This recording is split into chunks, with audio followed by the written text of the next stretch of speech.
biasa. Udah mulai ya. Oke, baik. Selamat siang teman-teman. Terima kasih sudah memenuhi undangan saya untuk mengikuti pertemuan hari ini dalam diseminasi aksi nyata budaya positif yang harus diterapkan di sekolah.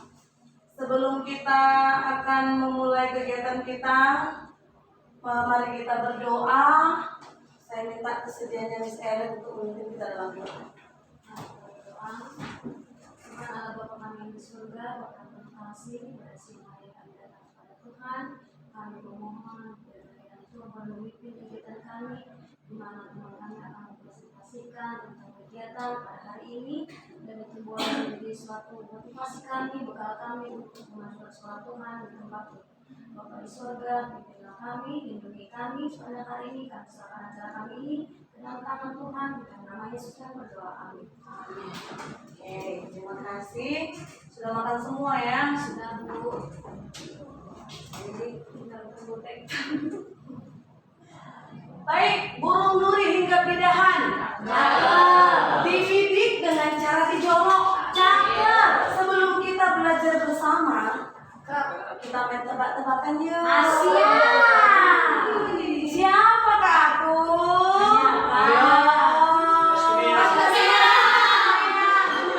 Mau ketemu langsung? Itu dari hidungnya. Oh, dari hidungnya ketahuan ya? Enggak, itu dipajang di kantong dia. Kalau ini siapa? Ini Sarifah. Salah. Salah ya, apa ya? Aku terkenal dengan mulut manisku. Sering kesemutan dia. Manis. Siapa yo?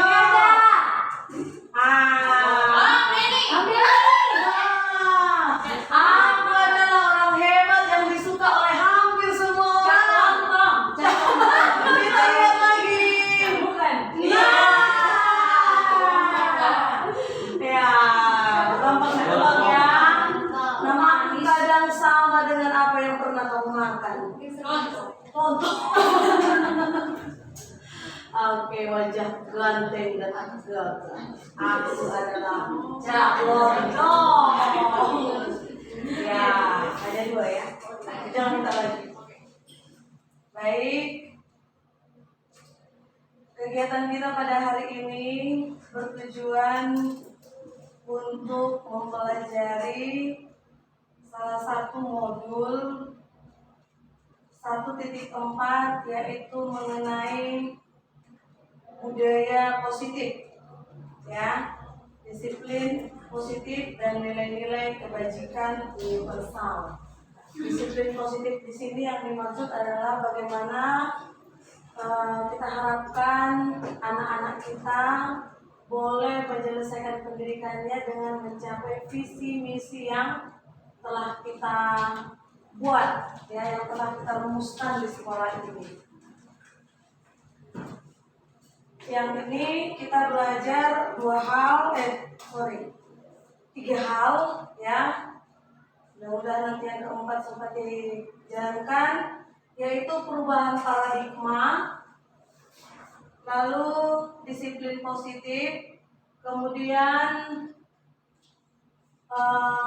jenis motivasi. Yang pertama adalah perubahan paradigma. Nah, sekarang coba dengan teman di sampingnya. Teman di sampingnya. Teman di sampingnya, ya. Yang sebelah kanan, coba sembunyikan sesuatu di tangannya. Sesuatu itu adalah sesuatu yang kamu suka. Yang teman sebelah kanan, berarti Mem Sophie, Miss Jacqueline, Mbak Merita, Miss Ana, nanti Mem Monik. Jadi juri dulu, ya. Sembunyikan sesuatu yang berharga di dalam tangan. Kemudian teman sebelah kiri, coba berusaha minta teman kita itu supaya buka tangannya, supaya kita tahu apa isi tangannya. Lakukan sesuatu, mau minta tolong, mau maksa, mau marah, mau merayu, mau kasih imbalan. Bagaimana caranya supaya tangan tangannya dia mau buka, Oke. tangannya lalu kita tahu apa isinya. Belum. Buka atau jangan? Ayo, coba. Nyawa. Gimana? Simpan apa ini? Sesuatu apa? Soal ini gampang, pasti langsung buka kan? Aku sudah. Ayo, coba. Masing-masing ya. Ada sebelah kanan. Harus ada ada isinya. Coba. Berusaha minta like. Supaya kita tahu apa isinya. Sampai dia buka kan? Sampai dia buka. Harus ada isinya. Ayo, harus ada isinya. Tapi aku nggak mau buka. Ayo, rayu. Misalnya itu bikin supaya mau buka tangannya. Caranya gelitik aja. Mau digelitik kah? Mau dimarahin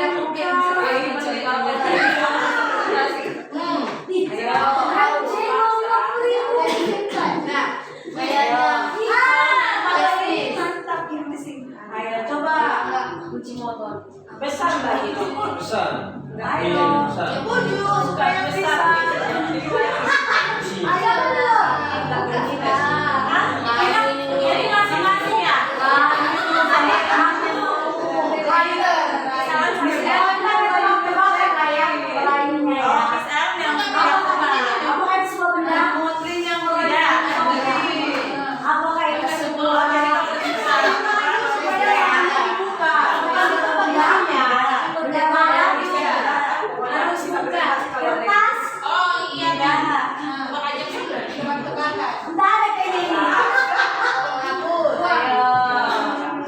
Bisa digunakan sehari-hari.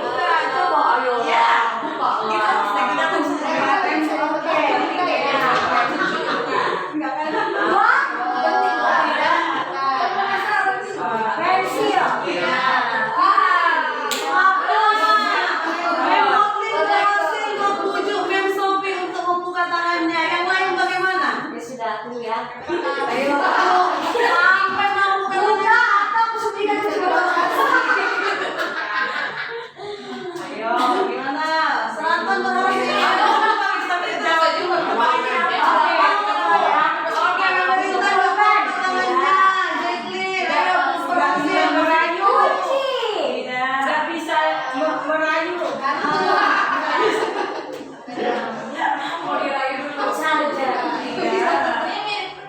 Oke, 10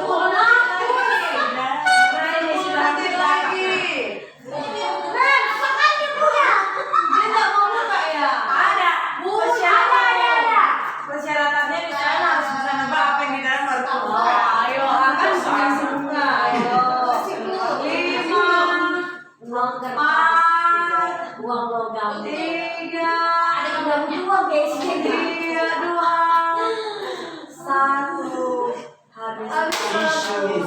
Siapa yang berhasil membuat pasangannya membuka tangannya? Ya, dari 3, 4 pasang hanya 1 yang berhasil membuka tangannya. Kenapa Mem Sophie mau membuka tangan? Karena memang sudah mencoba menebak dengan berbagai jawaban dan saya lihat mukanya meyakinkan. Benar-benar ingin tahu. Oh, kalau Miss Jacqueline kenapa nggak mau buka tangannya sama Miss Jacqueline? Makannya. Nggak dapat Pas jawaban. Oh, nggak mau, memang nggak mau buka ya? Bukan, mau buka tapi ada syaratnya. Buka di sini ternyata. Ternyata isi tangannya Miss Jacqueline itu adalah ini. Aku tadi sudah tebak. Nggak ada. Oke, sekarang pertanyaannya. Siapa sebenarnya yang pegang kendali untuk membuka atau membuka bentuk tangan itu? Yang kepal. Yang kepala tangan ya. Berarti tidak ada sebenarnya orang yang bisa memaksa kita untuk membuka tangan kita. Ya kan? Berarti kekuasaan itu ada di tangan kita sendiri, atau di dalam diri kita sendiri. Nah, menurut teori kontrol atau choice teori yang disampaikan oleh psikiater dan pendidik Dr. William Fraser, ya, dia meluruskan beberapa miskonsepsi tentang makna kontrol. ya terjadi beberapa miskonsepsi tentang kontrol teori atau choice teori, yaitu ilusi guru mengontrol murid. Ya, jadi kalau tadi permainan tadi tidak ada orang yang bisa mengatur kita untuk membuka tangan kita, ya begitu juga dengan murid sebenarnya. Mereka mempunyai kekuasaan untuk mau mengikuti atau tidak mengikuti aturan yang diberikan. Lalu kenapa kelihatannya mereka mengikuti aturan itu atau menuruti kita sebagai guru? Kalau murid mengikuti aturan itu adalah murid sedang mengizinkan dirinya dikontrol oleh guru. Ya. Saat itu bentuk kontrol guru menjadi kebutuhan dasar yang dipilih murid. Karena dia tidak bisa mengontrol dirinya, maka dia menerima guru mengontrolnya. Yang kedua, ilusi bahwa semua penguatan positif efektif dan bermanfaat. Penguatan positif atau bujukan adalah bentuk-bentuk kontrol. Tadi ya, Pemot bilang, bukalah musuh ini. Aku mau lihat, bukalah, dibujuk. Ya, usaha untuk mempengaruhi murid agar mengulangi suatu perilaku tertentu adalah suatu usaha untuk mengontrol murid tersebut. Dalam jangka waktu tertentu, kemungkinan murid tersebut akan menyadarinya dan mencoba untuk menolak bujukan kita. Atau bisa jadi murid tersebut menjadi tergantung pada pendapat sang guru untuk berusaha. Ini nanti akan kita pelajari. Ketika seseorang tidak bisa lagi mengendalikan dirinya atau menguasai dirinya, berarti dia membutuhkan orang lain untuk mengendalikan dirinya. Kemudian ilusi bahwa kritik dan membuat orang merasa bersalah dapat menguatkan karakter. Nah, ini berhubungan dengan posisi kontrol, ya. Menggunakan kritik dan rasa bersalah untuk mengontrol murid menuju kepada identitas gagal. Mereka belajar untuk merasa buruk tentang diri mereka. Mereka mengembangkan dialog diri yang negatif. Kadang-kadang sulit bagi guru untuk mengidentifikasi bahwa mereka sedang melakukan perilaku ini karena seringkali guru cukup menggunakan suara halus untuk menyampaikan pesan negatif. Biasanya kita sebagai guru, kalau sudah selesai ujian ya, gimana lah diri kalian ini? Kemana lah mau kita bawa diri kalian ini? Sudah kita kerjakan ini, tapi dapatnya segini juga. Kenapa nanti dibuat viral ini? Suaranya memanas, membuat anak merasa bersalah. Padahal kita tahu sebenarnya nggak semuanya anak-anak itu sadar bahwa mereka salah. Ya, tapi nah itulah miskonsepsi yang terjadi. Ilusi bahwa orang dewasa memiliki hak untuk memaksa. Banyak orang dewasa yang percaya bahwa mereka memiliki tanggung jawab untuk membuat murid-murid berbuat hal-hal tertentu. Apapun yang dilakukan dapat diterima selama ada sebuah kemajuan berdasarkan sebuah pengukuran kinerja. Pada saat itu pula, orang dewasa akan menyadari bahwa perilaku memaksa tidak akan efektif untuk jangka waktu panjang dan sebuah hubungan permusuhan akan terbentuk. Ya, kenapa? Karena anak itu melakukan sesuatu itu karena dipaksa, bukan karena motivasi internal, bukan karena adanya kesadaran dari dalam diri sendiri, tapi karena dipaksa, karena takut sama orang dewasa. Inilah yang menjadi motivasi yang mengontrol anak-anak. Nah, di sini bila kita ingin membuat kemajuan perlahan, sedikit-sedikit ubahlah sikap atau perilaku Anda. Namun, bila kita ingin memperbaiki cara-cara utama kita, maka kita perlu mengubah kerangka acuan kita. Ubahlah bagaimana Anda melihat dunia, bagaimana Anda berpikir tentang manusia. Ubahlah paradigma Anda, skema pemahaman, dan penjelasan aspek-aspek tertentu tentang realitas. Berarti kalau kita mau mengubah anak itu, yang pertama berubah itu harus kita sendiri. Ya, bagaimana kita memunculkan kesadaran dari dalam diri si anak sehingga anak itu melakukan aturan itu, melakukan hidup secara disiplin karena kesadaran diri, bukan karena disuruh atau karena dipaksa. Nah, ini perbedaan antara stimulus respon dengan teori kontrol. Ya, stimulus respon ini yang terjadi sekarang. Kalau teori kontrol yang seharusnya, ya. Nah, stimulus respon realitas adalah atau kebutuhan kita sama, ya. Walau sebenarnya kebutuhan kita berbeda, kita menganggapnya sama. Sedangkan menurut teori kontrol, realitanya adalah kebutuhan kita itu berbeda, ya. Kita butuh anak-anak itu menurut nilainya bagus, ya. Memperhatikan kalau kita mengajar, sementara anak-anak itu bukan itu yang mereka butuhkan. Mungkin mereka lebih butuh perhatian kita kepada mereka. Kemudian yang kedua, pada stimulus respon, semua orang melihat hal yang sama. Sedangkan pada teori kontrol, setiap orang memiliki gambaran berbeda. Ya, semua orang mempunyai sudut pandang berbeda. Sudut pandang guru dengan sudut pandang murid berbeda. Yang ketiga, kita mencoba mengubah orang agar berpandangan sama dengan kita. Nah, ini dia. Ya, kita coba mempengaruhi murid-murid kita di sekolah bahwa ini seperti ini, nanti ini akan seperti ini, nanti ini akan seperti ini. Kita coba mengajak mereka, mempengaruhi mereka supaya sama arah pandangnya dengan kita. Sementara menurut teori kontrol, kita berusaha memahami pandangan orang lain tentang dunia. Jadi ketika anak-anak itu menyampaikan alasannya, menyampaikan pandangannya, kita harus hargai, nggak bisa kita paksa. Dia sama dengan pandangan kita. Yang keempat, perilaku buruk dilihat sebagai suatu kesalahan. Sedangkan menurut teori kontrol, semua perilaku memiliki tujuan. Mengapa anak itu berperilaku buruk? Ada tujuannya, ada alasannya. Itu yang perlu kita gali dan kita ketahui dari anak-anak kita. Kemudian menurut stimulus respon, orang lain bisa mengontrol saya. Menurut teori kontrol, hanya Anda yang bisa mengontrol diri Anda. Jadi kalau menurut teori kontrol ini memang tidak ada orang yang bisa mengontrol kita.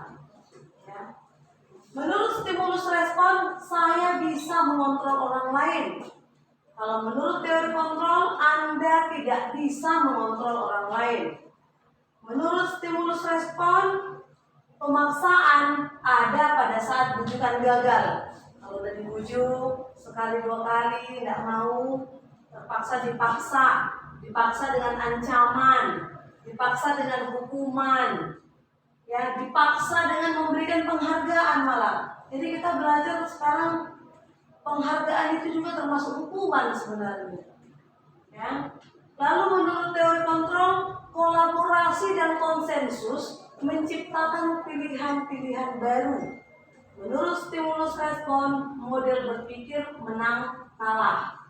Ada yang menang, ada yang kalah. Kalau dia ikut aturan saya, berarti saya menang, dia kalah. Sedangkan menurut teori kontrol, model berpikirnya menang-menang, ya, karena ada saling menghargai, ya, saling menerima perbedaan. Berikutnya, materi yang kedua adalah makna disiplin. Nah, mengenai makna disiplin, sebelum kita berbicara mengenai makna disiplin ini, kita mau lihat dulu, ya, bagaimana sebenarnya penerapan disiplin di sekolah kita.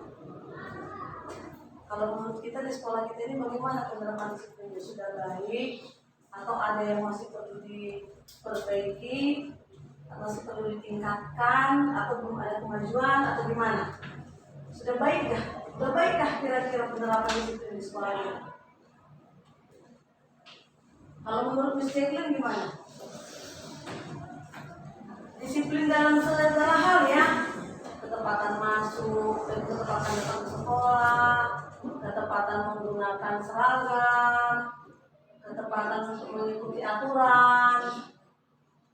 Kalau menurut Miss Jacqueline itu sudah dapat nilai berapa?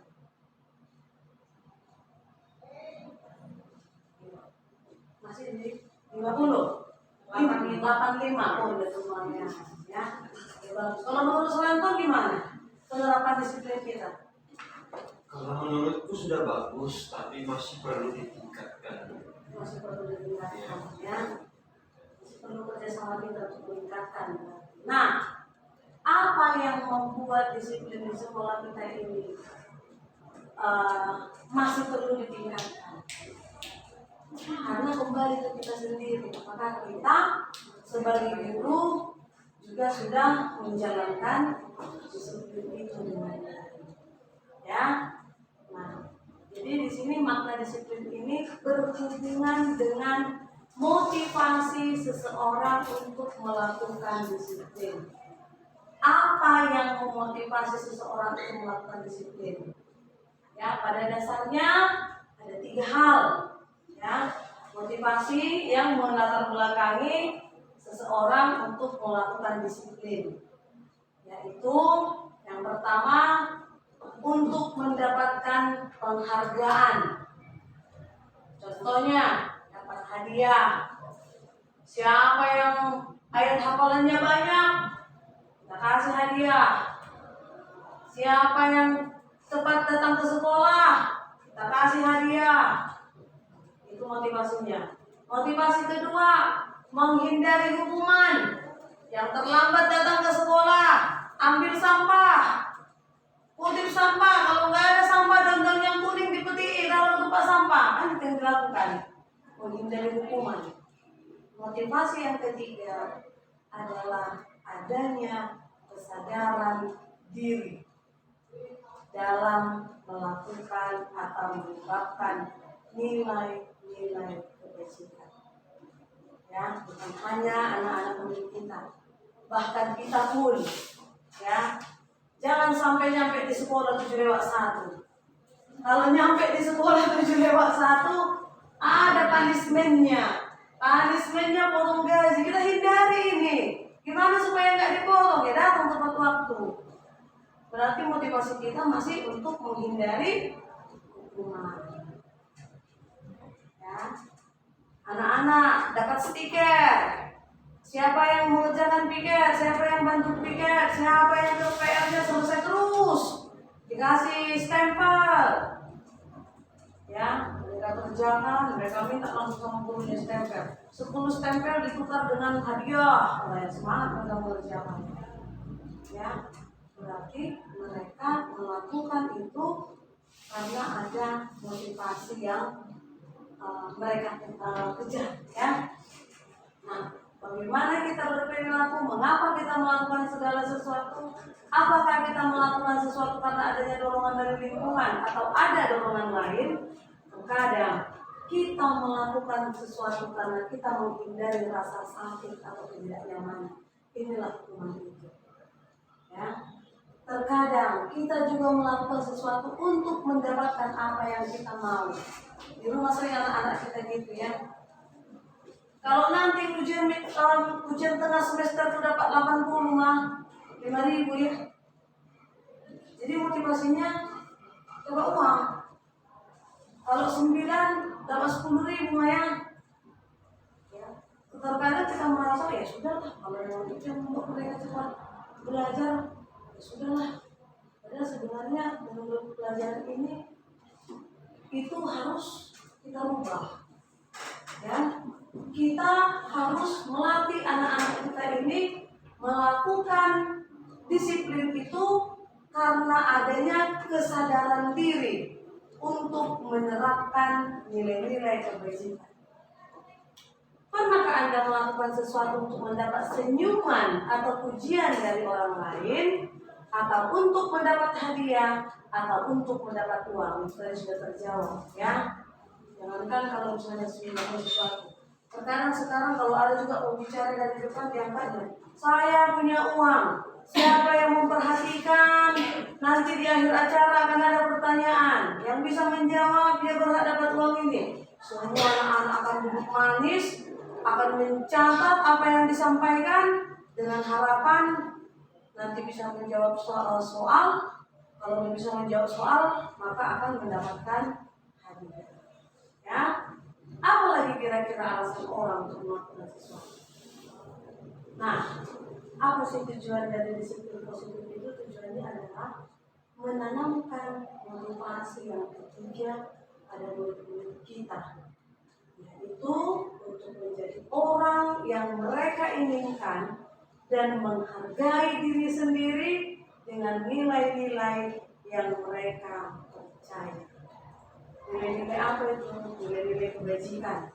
Nilai-nilai kebajikan yang paling dekat dengan kita sekarang adalah nilai profil pelajar Pancasila. Itulah nilai-nilai kebajikan yang saat ini sedang kita tanamkan, ya, berproses sekarang, sedang kita tanamkan kepada anak-anak kita di sekolah ini. Nah, kalau disampaikan kata disiplin, kira-kira Miss Ana, apa kata yang terbersih di pikiran Miss Ana kalau ada kata disiplin? Apa sih disiplin? Sanksi kan? Sanksi, teratur, apalagi tata tertib, apalagi disiplin. Kalau sudah dibilang disiplin, ada aturan, ada tata tertib, reward, penghargaan, ya. Itulah yang tergambar dengan kata disiplin ini, ya. Nah, disiplin selalu berhubungan dengan tata tertib, teratur, dan kepatuhan pada peraturan. Kata disiplin juga sering dihubungkan dengan hukuman, ya. Kita sering ya dekat dengan bahasa disiplin ini. Di juga sering kita dengar itu, didisiplin. Karena ditarik identik disiplin itu dengan hukuman. Hukuman dibuat di situ. Padahal itu sungguh berbeda. Karena belajar tentang disiplin positif tidak harus dengan memberi hukuman. Justru itu adalah salah satu alternatif terakhir dan bila perlu tidak digunakan sama sekali. Disiplin itu membawa sesuatu kembali ke jalan yang benar. Jadi bukan berarti harus dengan memberikan hukuman, ya. Karena itu tadi, ya, teori respon tadi, ya, semua perbuatan mempunyai alasan, ya. Nah, disiplin dalam budaya kita, makna kata disiplin dimaknai menjadi sesuatu yang dilakukan seseorang pada orang lain untuk mendapatkan kepatuhan. Kita cenderung menghubungkan kata disiplin dengan ketidaknyamanan. Sering itu kita terjadinya disiplin, rasanya nggak nyaman.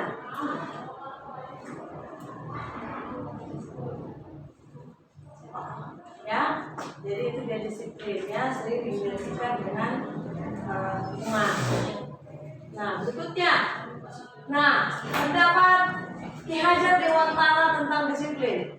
Di mana ada kemerdekaan, disitulah harus ada disiplin yang kuat.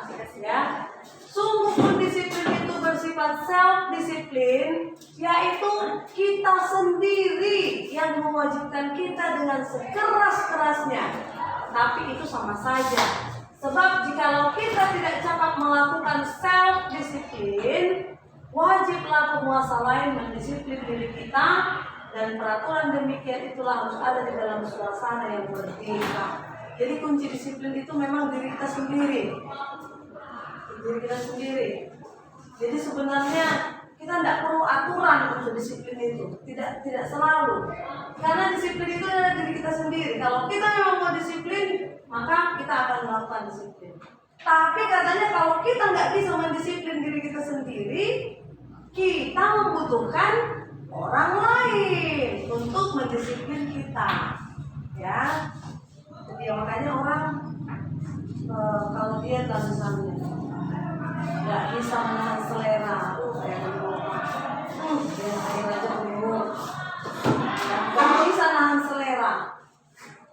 Akhirnya butuh orang lain yang mengingatkan, kau sudah gemuk, stop itu makanmu, kau sudah gemuk, ya.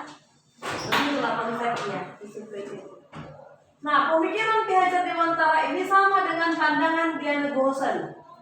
Disiplin diri juga mempelajari bagaimana cara kita mengontrol diri dan bagaimana menguasai diri untuk memilih tindakan yang mengacu pada nilai-nilai yang kita hargai agar tercapai tujuan mulia yang diinginkan.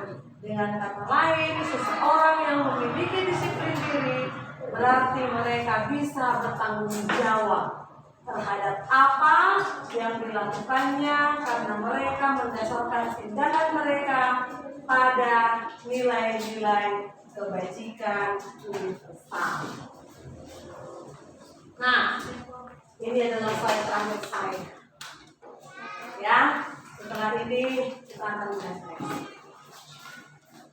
Di sini kita akan ada energi ya.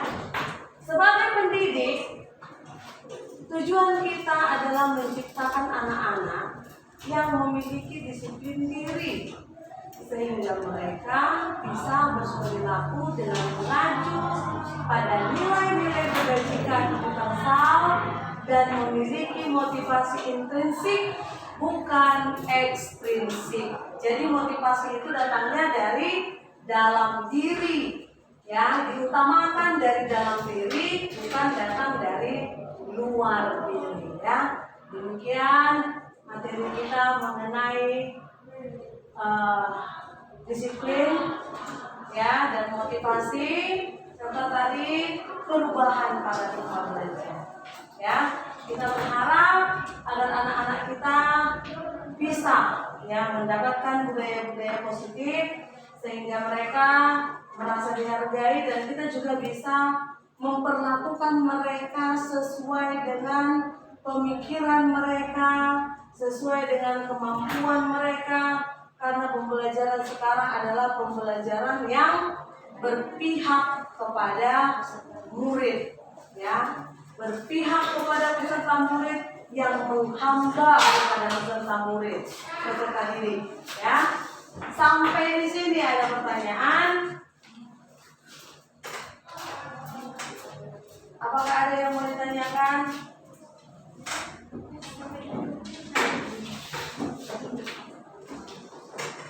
Ada pertanyaan tentang ujian? Gimana? Ada pertanyaan? Kalau tidak ada pertanyaan, berarti silakan. Tadi kan ada disinggung mengenai panasan, tapi kita berupa kenapa dikatakan termasuk panasan dan Dikasih reward padahal dianggap sebagai hukuman, ya. Motifnya berarti motifnya bukan untuk mengerjakan disiplin ini, bukan untuk mengerjakan tugas ini, tetapi motifnya adalah untuk mengambil hadiah ini. Sama contohnya dengan ketika dia datang terlambat, kita suruh mengambil sampah, harusnya itu hukuman kan? Tapi apakah mengambil sampah itu sebuah tindakan yang salah? Tidak juga. Itu melatih, tetapi itu dijadikan sebagai hukuman. Akhirnya besok anak-anak nggak ada yang terlambat. Apakah kita akan membiarkan sampah tetap di halaman? Tidak. Nah itu dia. Jadi kalau sesuatu yang melatar belakangi seseorang untuk melakukan disiplin itu memang harus didasari oleh kesadaran dari diri sendiri, ya, bukan adanya hukuman, bukan adanya penghargaan atau hal lainnya. Ada pertanyaan lain? Ada pertanyaan lain? Ya. Aku kan ini memang sudah pernah pakai di kelas ya. Jadi contohnya apa ya? Keyword sih sebenarnya untuk membuat mereka melatih disiplin. Contohnya kalau terlambat, yang sering terlambat mereka akan menunggu piket apa segala macam sampai ke depan, kan. Nah, kemudian yang tepat waktu atau belajar akan dikasih keluar. Nah, otomatis kan kita kasih beda dong ya. Kemarin saya kasih memang penggajian satu set itu kan, kasih yang dia rajin dalam paperwork. Nah, yang ini cuma dapat pensil sama penghapus. Kalau anak-anak itu salah satu dari mereka udah ini misalnya nggak adil, nggak boleh kayak gitu, dibedain. Kan kita udah belajar Pancasila gitu kan. Jadi memang bagus juga sih pendapatnya dia begitu, cuma bagaimana sih contoh yang bisa kita praktekin supaya mereka tidak merasa wah saya nggak tepat waktu aja gitu, nah supaya nggak terlihat lah jenjang itu gimana caranya gitu. Memang itulah yang tadi dikatakan di awal, itulah tugas kita. Tugas kita yang pertama adalah menumbuhkan kesadaran di dalam diri anak-anak. Kamu datang ke sekolah untuk apa? Kalau kamu datang tepat waktu, hasilnya apa? Kalau kamu terlambat datang ke sekolah, efeknya, pengaruhnya apa? Jadi perlu memang menanamkan di diri anak-anak ini kesadaran. Nah, jadi kalau yang lain-lainnya itu yang memang seringnya selama ini kita pun mendapatkan materi ini pun kita jadi gimana ya? Tapi memang kenyataannya seperti itu, ya kan? Jadi anak-anak itu memang mengejar yang satu dan menghindar yang lain. Jadi dia melakukan segala sesuatu itu bukan karena dari kesadarannya.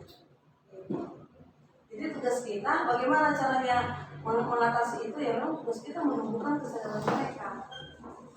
Jadi kalaupun kita mau memberikan sesuatu, mungkin akan ada waktunya nanti ketika kalian mau naik kelas atau mau membagian rapor. Memang kita kalau memang kita mau kasih apa, dia bukan menjadi hadiah, tetapi kenang-kenangan karena kalian sudah berada di kelas ini bersama saya. Jadi bukan karena sesuatu yang dia lakukan, berarti karena memang kita mau memberi, bukan karena yang dia lakukan. Yang dia lakukan itu manfaatnya untuk dia, untuk masa depannya. Mungkin ada yang mau menambahkan, Seranto mau menambahkan? Ini banyak pengalaman di Seranto ini. Tadi Gimana caranya ini? Sudah dikasih hadiah tapi hadiahnya beda, jadinya anak-anak merasa mereka punya dikasih. Nah, padahal sudah belajar Pancasila masih dikasih gitu kan, itulah sebenarnya di sini perlunya kita memberikan pemahaman kepada anak-anak bahwa sesuatu yang berbeda itu bukan sesuatu yang harus sama baru adil.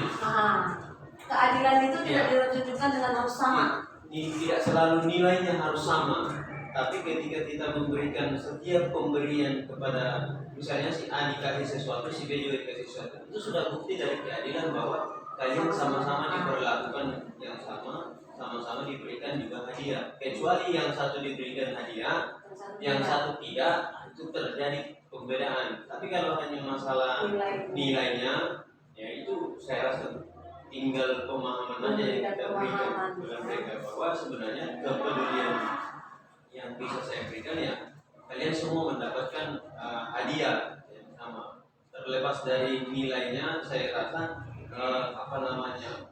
hadiah yang kita berikan itu kan biasanya menunjukkan respon si anak itu. Semakin tinggi respon si anak, maka kita berikan penilaian yang lebih bagus juga. Itu membuktikan bahwa keterlibatan dan upaya dia untuk mencapai sesuatu lebih tinggi.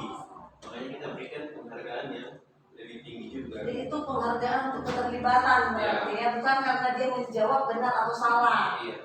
Karena keterlibatannya. Ada yang mau ditambahkan? Ya, seputar pemberian hadiah itu kan, jadi dengan kita memberikan pemahaman seperti itu, bukan berarti kalau dia dapat yang besar itu dapat yang besar kan, hanya dengan memberikan pemahaman itulah mereka disahkan bahwa oh ya kan dia berbuat lebih gitu ya, karena ada yang mungkin tinggi, ada yang sedang, ada yang paling bawah gitu. Makanya biasanya kalau di acara kita kan di gereja seperti itu, anak-anak itu mau dia hadir tidak hadir sekolah sahabat, namanya dia anggota sekolah sahabat, semua tuh disiapkan untuk snacknya gitu ya. Tinggal pembedanya ya yang paling rajin itu adalah surprise sedikit. Jadi mereka akan terkejut, jadi ya pun harus gitulah, jangan hanya ini, harus ada lagi gitu. Kita sih maunya niatnya motivasi kan, cuma ya itu kayak, tapi karena semua dapat, jadi kan dia merasa senang. Oh, ternyata aku sudah dapat gitu kan. Aku mau juga yang kayak gitu ya, motivasi dia aku harus datang. Kayak memang kalau dia nggak dikasih hal itu yang tadi terang sampai aku dia nggak dikasih, aku makin nggak akan datang. Tidak ada gunanya aku datang. Hal namanya ada di situ terjadi. Oke, misalnya terjawab ya. Ada pertanyaan yang lain?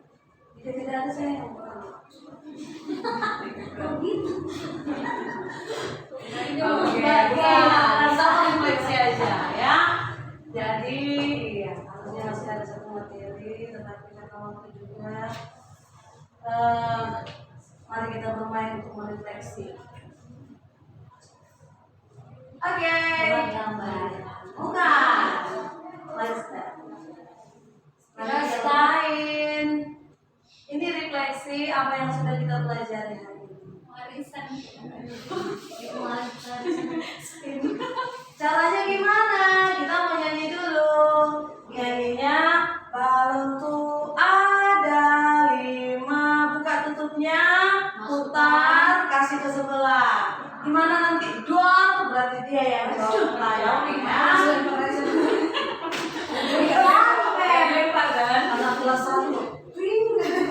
Oke, sama-sama kita nyanyi ya. 3, 2, ya. Balon tuh ada 5, rupa-rupa warnanya, merah, kuning, kelabu, merah muda dan biru. Meletus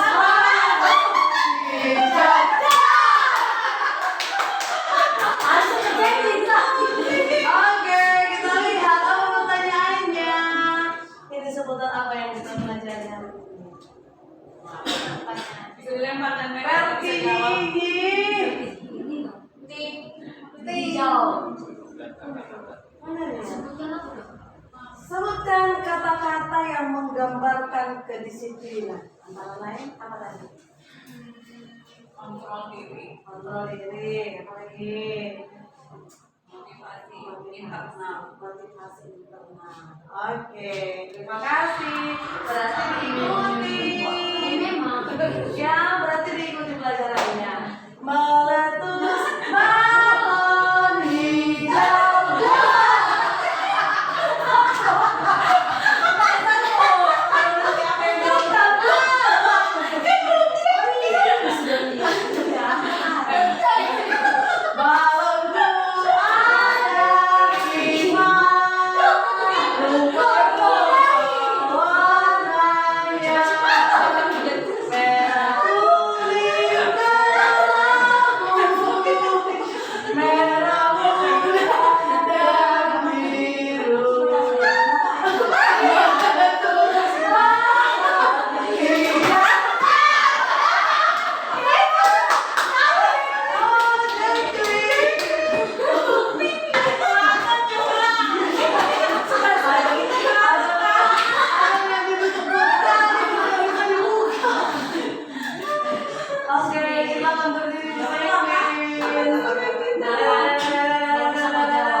Motivasi yang baik dalam menjalankan disiplin adalah motivasi intrinsik. Benar atau salah? Dia tuh disiplin. Motivasi yang baik dalam menjalankan benar. Benar. Oke, tepuk tangan untuk Jacqueline. Berarti dia itu benar. Meletus. Iya, Mas. Balon tuh ada 5, rupa-rupa warnanya, merah, kuning, kelabu, merah muda dan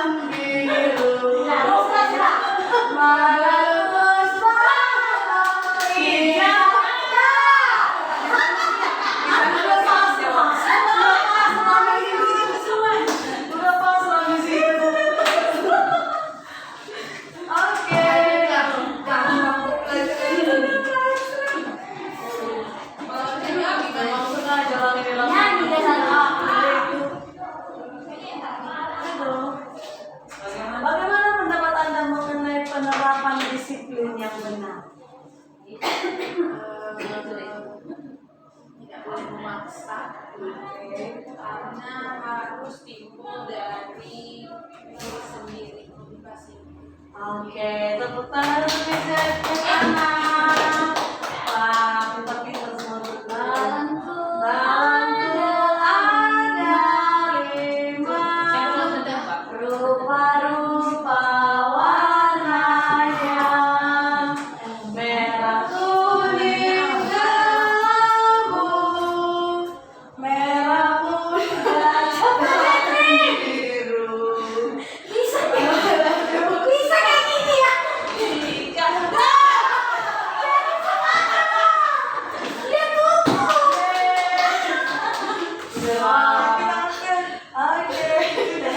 Nanti kan boleh nyanyi itu sampai begitu sampai di bawah dor.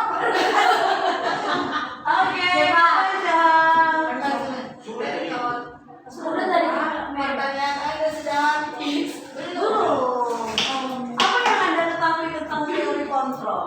teori kontrol itu adalah yakni kan itu untuk apa ya, membatasi diri kita agar tidak terjadi adanya perbedaan. Oke, boleh kan? Begitu? Oke, terima kasih. Tepuk tangan untuk Ada 5 rupa-rupa warnanya. merah, Kuning, abu, merah muda.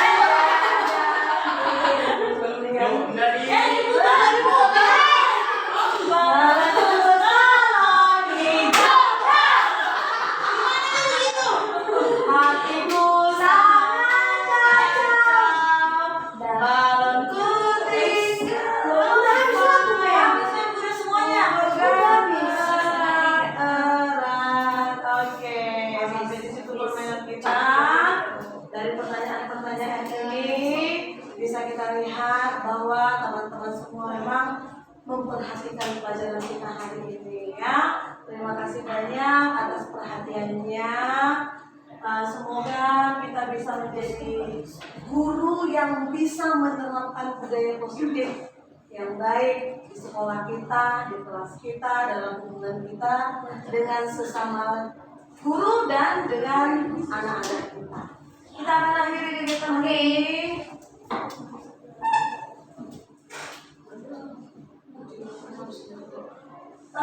Materi selanjutnya akan dibawakan oleh Yusuf.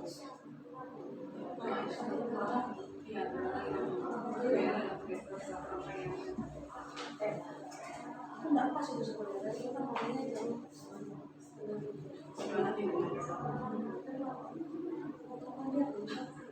baik, doa tutup dipimpin oleh Miss Ana. Silakan. berdoa. Satu surga Bapak yang baik, terima kasih Tuhan karena sudah selesai ini.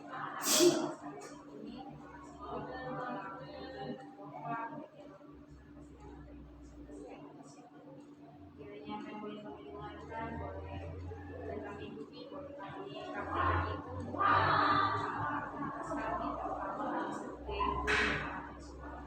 di doa kami Tuhan, mengampuni dosa kami dalam nama Yesus Kristus berdoa dan bersyukur.